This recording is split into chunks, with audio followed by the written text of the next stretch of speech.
Having the correct vent cover for your dryer vent is very important for safety and dryer performance. Most people are going to have this. This is what usually comes with the house. These are plastic louvers, and you can see that they start to deteriorate in the sun. You kind of touch them and they disintegrate.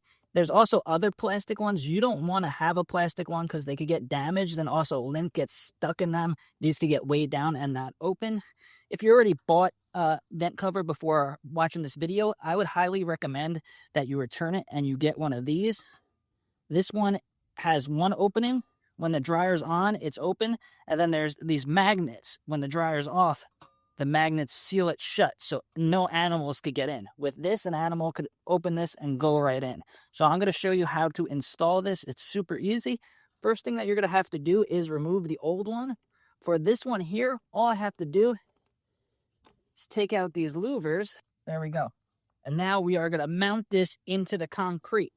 You may have wood or another material, so you might have to use different screws. But for this job, I'm going to be using these Tapcons to go right into the cement. So how this works is there's two pieces. There's these screws down here. So I'm going to have to take the screws out.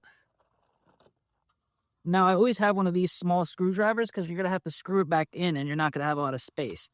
So I'm just taking these screws out. They come right out. You could use a drill to take them out or whatever's easier for you. Just a Phillips screwdriver if you have it lying around. So I got one screw out, got the other screw out, and then this comes out like this. So here are the two pieces. You have the mounting bracket, and then you have the actual cover. You're going to mount it, and then you are going to slide it in here, and then put the screws back in the bottom. One other piece of equipment you're going to need is a level to make sure it goes on there nice and level. Line it up. You don't want to block off any of the hole. You want to keep it as open as possible, so try to line it up in the middle. Make sure we're level. There we go, nice and level. Take a marker or a pencil to mark where you're going to put your holes. Right there, we have our holes, real easy to see.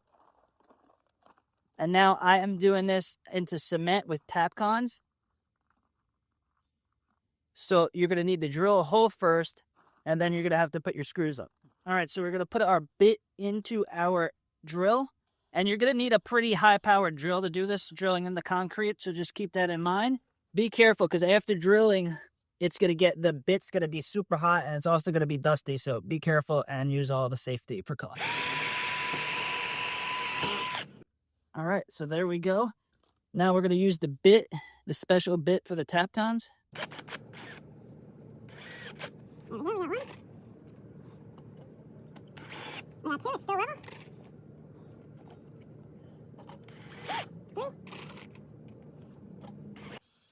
And 4. Make sure that's still level.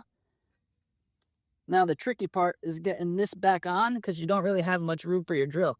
So what you do is you line it up and it has to go under.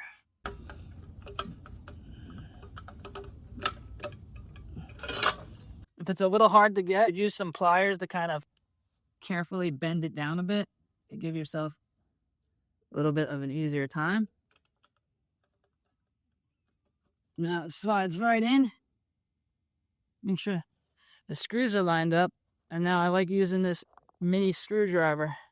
Get under there, screw it in nice and good. And now the last step is to caulk around it, make it look nice and neat. And there we go. And the last step is going to be to turn on the dryer and see what the airflow is.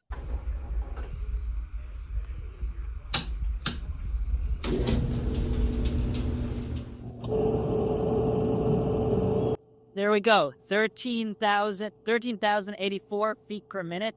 That is what you want. Anything over 1,000 is good. So this customer is ready to go.